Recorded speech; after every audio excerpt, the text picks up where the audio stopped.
मंडळी, कोकणात गेल्यानंतर कोकणाची वैशिष्ट्य असलेले पदार्थ खाण्यात, उदाहरणार्थ मासे, त्याचप्रमाणे हापूस आंबे जर खाल्ले तर मजा येते। आणि आणखी एक गोष्ट आपण कोकणात करू शकतो ती म्हणजे समुद्रावर मस्तपैकी मजा करू शकतो। आम्ही देखील ज्या ज्या ठिकाणी गेलो त्या त्या ठिकाणी समुद्रावर खूप धमाल केली। आज आपण हरिहरेश्वरला जाणार आहोत। श्रीवर्धन पासून हरिहरेश्वर फक्त 19 किलोमीटर अंतरावर आहे।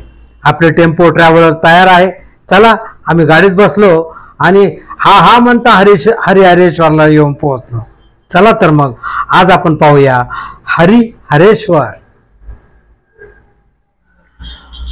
समुद्र किनाऱ्यासाठी तर हरिहरेश्वर प्रसिद्ध आहे, परंतु हरिहरेश्वर प्राचीन काळापासून प्रसिद्ध आहे। ते दक्षिणेची काशी म्हणून या ठिकाणी अगदी प्राचीन काळी कालभैरव आणि भगवान शंकर यांची जी मंदिरं एका ठिकाणी आहेत, हे मंदिर संपूर्ण देशात दक्षिणेची काशी म्हणून प्रसिद्ध आहे। त्यामुळे समुद्र किनाऱ्यापेक्षाही या तीर्थक्षेत्राला लोक मनापासून येतात। आम्ही देखील आलेलो आहोत। या ठिकाणी प्रचंड ऊन आहे आणि त्या मानाने आज गर्दी काही नाही आहे। आपण आता रांगेत उभं राहतो आहोत आणि सर्वप्रथम या ठिकाणी श्री कालभैरव आणि जोगेश्वरी माता यांचं दर्शन घेतलं जातं। त्यानंतर श्री हरिहरेश्वराचं दर्शन घेतलं जातं। या ठिकाणी इतर वेळी विशेषतः श्रावण महिन्यामध्ये इतकी प्रचंड गर्दी असते की हा सगळा परिसर भाविकांनी फुलून गेलेला। हे मंदिर अतिशय प्राचीन आहे।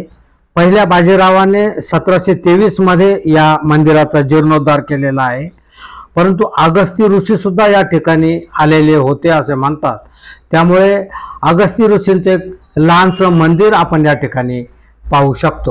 या मंदिराविषयी आणखी एक आख्यायिका अशी आहे की बळीराजाकडून 3 पावले भूमी मागून घेताना वामनाने ठेवलेले दुसरे पाऊल या ठिकाणी पडले होते असे म्हणतात।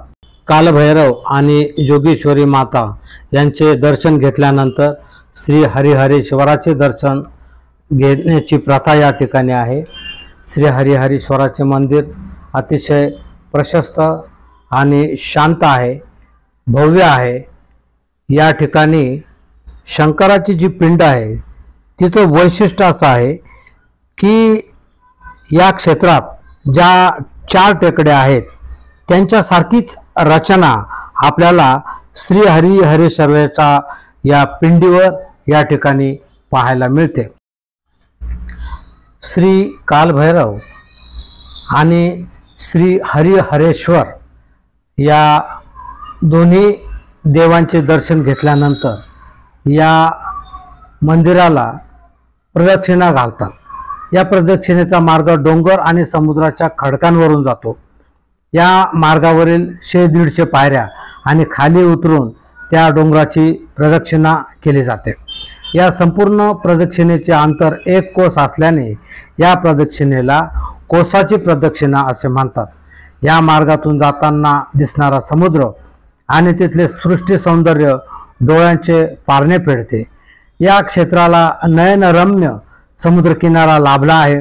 येथे फेसाळणाऱ्या लाटा आणि त्या लाटांचा नाद आपल्याही कानात घुमू लागतो। कोसाची ही प्रदक्षिणा न करताही या ठिकाणी ठेवलेल्या या डोंगरांच्या मोठ्या पोर्ट्रेट समोर उभं राहून आम्ही कोसाची प्रदक्षिणा केल्याचं समाधान मानून घेतलं। अनेक भाविक अशा पद्धतीने या पोर्ट्रेट समोर फोटो काढून आपणही ही मंदिराची प्रदक्षिणा पूर्ण केली असं सांगतात। आम्ही देखील त्याचा लाभ घेतला।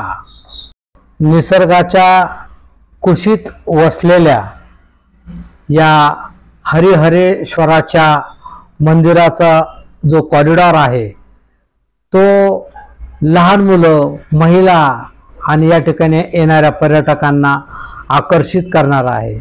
या ठिकाणी खेळण्यांची, त्याचप्रमाणे प्रसादाची अनेक दुकानं आहेत या ठिकाणी भाविक मोठ्या प्रमाणामध्ये खरेदी करतात.